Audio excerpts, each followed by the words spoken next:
खुलुमबाय रायजोफोर दिनै मोनाबिलिनि खौरांफोरा जाबाय। गिबि खौराङाव दङ गाहाय मन्त्रि नरेन्द्र मदिया मोनबा गुबुन गुबुन हादोर दावबायनायनि जोबथा दावबायनाय समाव इटालि सफैयो, जेराव गाहाय मन्त्रिया रम सहैनाय लोगो लोगो इटालिनि गाहाय मन्त्रि जियर्जिया मेल'नीजों लोगो हमो आरो गोसो गोरबोजों नरेन्द्र मदिखौ जियर्जिया मेल'नीआ बरायनानै लायो। फारसेथिं गुबुन हादोरनिफ्राय फैनाय भारतारि सुबुंफोराबो नरेन्द्र मदिखौ इटालियाव बरायनायखौ नुनो मोन्दों। इटालियाव सहैनाय गाहाय मन्त्रिया गुबुन हादोरनिफ्राय फैनाय भारतारिफोरजों मोनसे हारिमुआरि हाबाफारिबो लायो। गाहाय मन्त्रिया रायजो राजाफोरजों रायज्लायो।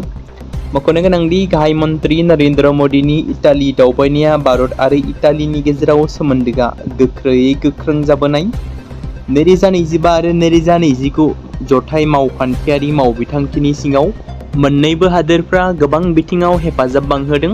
बेयाव फालांगि, रां थिसननाय, रैखाथि आरो गोहो, गोदानथि, बिगियान आरो बिरोंदामिन आरो मानसिफोरजों सोमोन्दो गोनां। चिरां जिल्ला बिजनी मालिपारा दलगाव गामि आफादा दिनै गाजा गोमजायै आजिरा मोननाय भारतीय रौनिया बिफानाव मावनानै फैनाय रनिन गयारी, जाय MACP/NK/SUB जों लोगोसे आजिरा मोननाय फोरोंगिरि आरो लोगोसे 2026 मायथाइनि HSLC आरो HS आनजादाव उथ्रिसारनाय फरायसाफोरखौ मान बावदों। मुस्रि रनिन गयारी बिथांमोना साब्रै बिदा फंबायफोर दं। बेनि गेजेराव साब्रैबो रौनिया बिफानाव साख्रि मावो। बेनि गेजेराव दिनै रनिन गयारीया गोलाव बोसोर मावनानै आजिरा लाबाय। बे समाव नोंथांमोननि गेजेराव फिन आरोबाव फोसावनो लादों गेदेमा रन्जन दैमारिनि बागै। जों मिथिगौ मोनसे समाव आलादा रायजो बड'लेण्डनि थाखाय हारिनि रैखाथिनि थाखाय बर'नि हाथियार लाग्रा आफाद जोनोम होनानै गोबाव सम सोरखारनि हेंथायै दावहा नांबोनाय बयजोंबो मोजां मोनजाग्रा रन्जन दैमारिया दासिमबो जोबथेसालियावनो दं। CBI केसजों एक्टिभ जानानै थानायनि जाहोनाव बिथांजों लोगोसे माखासे बारग' NDPफोर केडारफोरा दासिमबो जेलावनो दं। बिथां गेदेमानि बिनानाव अनजालि दैमारिनि नाजानाय आरो गोबां गुबुन गुबुन बारग' NDPफोरनि गोख्रों नाजाबोबाय थानायजों गोबां खेब हियारिं जानानै थांदोंब्लाबो मोजां फिथाइ थायाखै, जेराव गोबां खेब बेल हियारिं जानो गोनां समावनो उकिलफोरनि सम आरो खाबु होनो हायैनि जाहोनाव गेदेमा रन्जन दैमारिनि हियारिंआ आद्रा जानानै थानो गोनां जायो। माब्ला बिथांनि फिन हियारिंआ जाफिनगोन? माब्ला बिथाङा जोंनि गेजेराव बर' हारिनि गेजेराव उदां जानानै फैनो खाबु मोनगोन? बेराफारसेथिं बर'नि गोबां गोजौ थाखोआव थानाय दैदेनगिरि राजखान्थिगिरिफोरखौ आथिखालाव गेदेमा बिथांनि फारसे जेबो बाथ्रा बुङै उदां खालामनांगौनि थाखाय सोरखारनि हेंथायै बाथ्रा बुंनायखौ नुनो मोनाखै। सोर गारां दैखांगोन रन्जन दैमारिनि थाखाय? बेखौ उननि समासो फोरमायसिगोन। कंग्रेस पार्टिया जुबिन गार्गखौ लानानै राजखान्थि खालामनायनि थाखाय मोनफ्रोम बियाबाव 20% भटजों बांसिनै मोनदों। जुबिनखौ लाना राजखान्थि खालामनायफ्रा थांना थानाय समाव जुबिनखौ सावरायदोंमोन। जोंनि थाखाय जुबिना सिगांबो दंमोन, दाबो दं आरो इयुनावबो थागोन। जुबिन खेत्रआव नुजाथिनानै गिबि मन्थ्रिया बेबादि बिबुंथि लाखिदों। साउथ इन्डिया सिनेमानि बायदि मोनसे नुथाय सोमजिदों, जाय नुथाया जादों धेमाजि जिल्लायाव सोमजिदों। धेमाजि जिल्लानि सिङाव थानाय सिलाफोथार ट्रेन स्टेशन आरो आरसि फोथार ट्रेन स्टेशननि गेजेराव गंसे टाटा सुमो गारिया रेल ट्रेकआव नांथानानै थादों, जेराव ओनसोलनि थागिबिफोरा ट्रेनखौ लाखिहोनानै टाटा सुमो गारिखौ जेने थेने बोखारनो हायो आरो बे गिख्रंथाव जाब्रबथायनिफ्राय रैखा खालामनो हायो। खेबसे नङा, खेबनै नङा, खनले गोसोखां बिलाइ एबा मेम'रेन्डाम गथायदों बड'लेण्ड जनजाति सुरक्षा मन्चआ। हाग्रा ओनसोलाव आयेन बेरेखा हादान सिफायना थानाय बे दखलकारिफोरखौ एभेक्सन खालामनांगौनि गोख्रों दाबि दैखांदों BTC सोरखारखौ। खौरांगिरिनि सिगाङाव गोबांथार बाथ्रा बुंथिदों दावराव देख्रेब नार्जारिया, जेराव BTCआवबो एभेक्सन खालामनांगौनि दाबि दैखांदों। लाभ जिहाद जाथायखौ लानानै क'क्राझाराव दुंहाव थासारि। आहिदुल शेख मुंनि सासे लाइमोना क'क्राझार जिल्ला सिंनि दलमारा ओनसोलनि सानै गथ'नि बिमाखौ, अदेबानि सासे आदिबासि हारिनि आइजोखौ खावनानै लांनाय जाथाया ओनसोलनाङैनो दुंहाव थासारि सोमजिहोदों।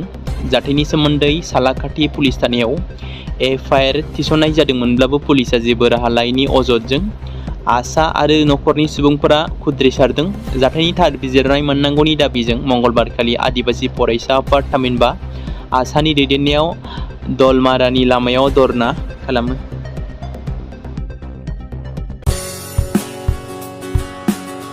बे समाव मोनसे गोजोनथाव खौरां।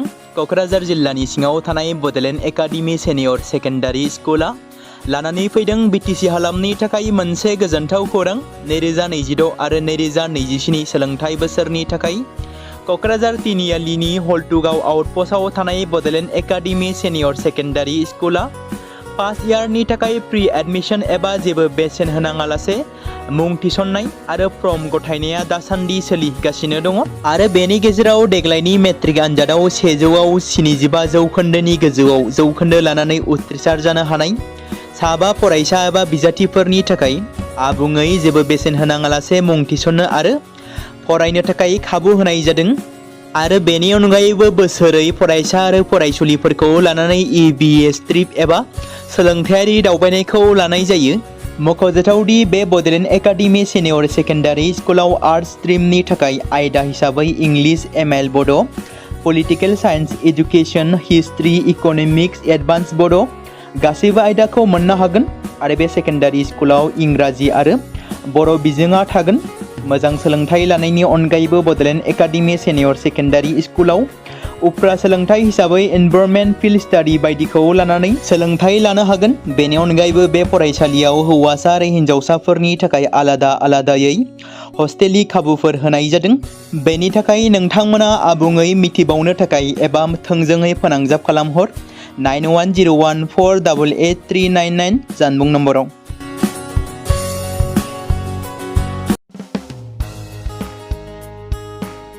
बे समाव मोनसे गोनां फोसावथाय बर' सावथुन नायनानै मोजां मोनग्रा गासै बर' रायजो राजाफोरनि गेजेराव लानानै फैदों मोनसे बर'नि OTT प्लेटफर्म गोनां, जाय प्लेटफर्मनि गेजेरजों नोंथांमोना बर'नि गोदान गोजाम सावथुनफोरखौ नुनो मोनगोन।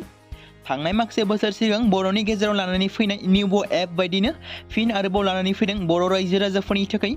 बे बाथ्राखौ मख'नाया गोनांदि 2025 मायथाइनि जानुवारि दानाव ओंखारनाय आंगो स्ट्रिम मुंनि मोनसे OTT प्लेटफर्म गोनां निउबो एपनि गेजेरजों नोंथांमोना गोबांथार बर'नि सावथुनफोर जेरै ट्रेजेडि, रमान्टिक, एक्शन आरो कमेडिजों बुंफबनाय सावथुनफोरखौ नुनो मोनगोन।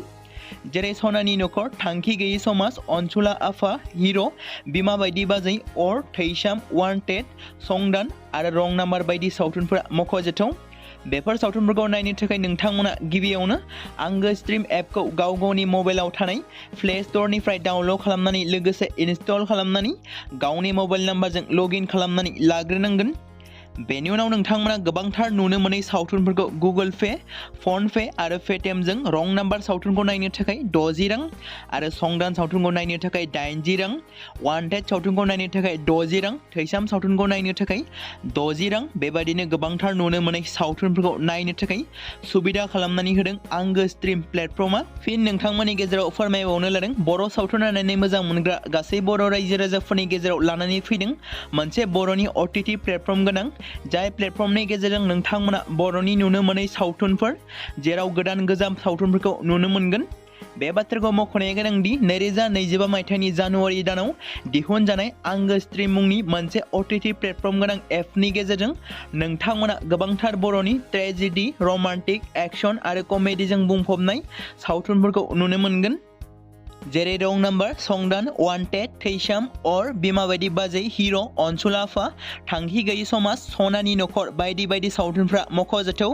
बेफोर सावथुनफोरखौ नायनो थाखाय नोंथांमोना गिबियावनो आंगो स्ट्रिम एपखौ गाव गावनि मबाइलाव थाखानाय प्ले स्ट'रनिफ्राय इनस्टल खालामनानै गावनि मबाइल नाम्बारजों लगइन खालामखांनायनि उनाव नोंथांमोना गोबांथार नुनो मोनै सावथुनफोरखौ गुगोल पे, फन पे आरो पेटिएमजों रं नाम्बार सावथुनखौ नायनो थाखाय 60 रां, संदान सावथुनखौ नायनो थाखाय 80 रां, वान्टेड सावथुनखौ नायनो थाखाय 60 रां, थैसाम सावथुनखौ नायनो थाखाय 60 रां बेफोरबायदिनो अर सावथुनखौ नायनो थाखाय 60 रां पे खालामनांगोन।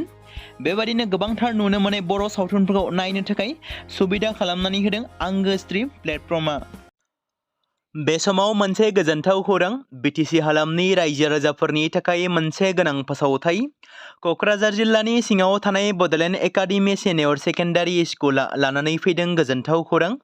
बड'लेण्ड एकाडेमि सिनियर सेकेन्डारि स्कुला 2026 आरो 2027 सोलोंथाइ बोसोरनि थाखाय लानानै फैदों नार्सारिनिफ्राय लानानै थाखो 9 सिम फरायसा आरो फरायसुलिफोरनि गुन गोनां सोलोंथाइनि थाखाय खम बेसेनावनो गोदानै मुं थिसननायनि खाबुखौ होगासिनो दं।